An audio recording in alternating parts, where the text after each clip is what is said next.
Alors voici comment j'ai réalisé ma propre version du DVD du film Kramer contre Kramer. La version que je possède en DVD n'a que la version française, et en plus d'avoir une jaquette moche, comme c'est pas possible, mais ça on va y revenir plus tard. Il m'a donc fallu récupérer le film sous la forme d'un fichier que j'avais téléchargé au préalable sur internet. Par la suite je me suis mis en quête de trouver une copie du film en multilangue, et qui comporte à la fois la version originale et la version française. La version originale sous-titrée évidemment. Alors ce n'a pas été une mince affaire, car chercher le film sur les plateformes de téléchargement illégal, ça a été un peu complexe, voire même impossible, puisque la plupart du temps, pour ne pas dire systématiquement, le film n'est plus hébergé. Ce n'est pas un film qui fait l'actualité et qui intéresse encore grand monde.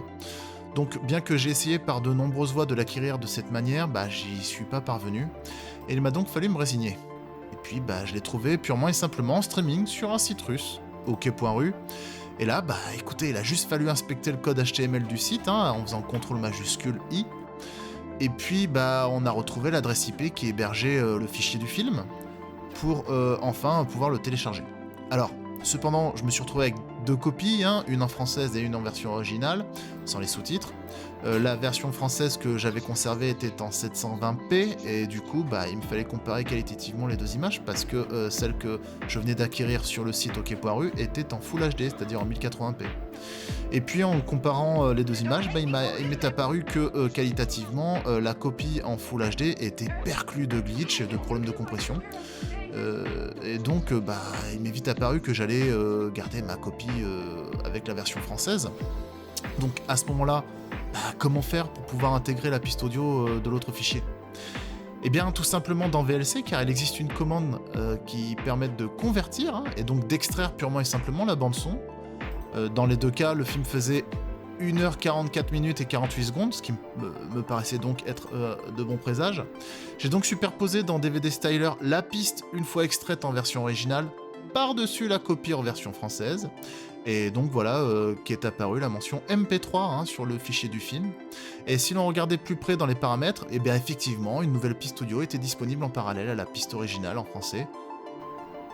Voilà, donc maintenant il me fallait trouver le fichier des sous-titres, de façon très classique sur internet, en téléchargeant le fichier sur des sites spécialisés dans les sous-titres. Pour trouver le bon fichier, j'ai pris un qui faisait la mention 1080p, j'ai vérifié par la suite que les sous-titres que je venais de télécharger correspondaient à ma copie du film en VF, en vérifiant à certains moments si le dialogue qui était en cours était le même que celui qui était affiché, et c'était effectivement le cas.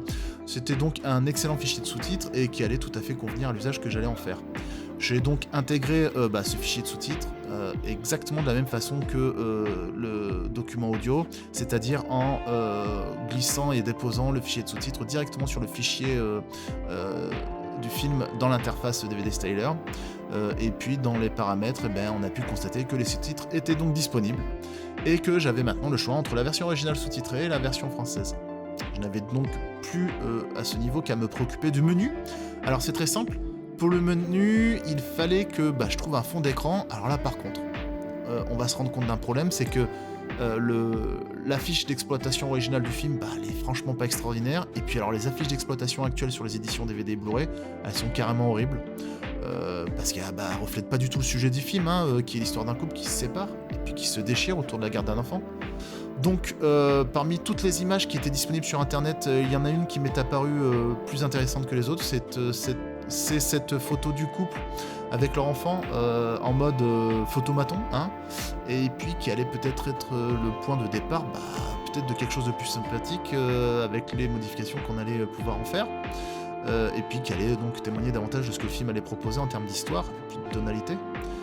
Donc pour ajouter un peu sur cette tonalité de séparation, de déchirure, je me suis dit que peut-être si on arrivait à transformer cette photo en une photo déchirée et rafistolée, ça aurait pu faire un bon fond d'écran. Je suis allé chercher des images de photos déchirées, puis ensuite simplement de déchirure de papier, en anglais on dit torn paper, donc j'ai rajouté la mention PNG pour avoir le fond transparent, et puis mon choix s'est porté sur un document libre et de grand format que je suis venu superposer et que j'ai retravaillé de façon à pouvoir superposer, redécouper et refaçonner une partie de l'image originale, ce qui m'a permis d'arriver à ce résultat.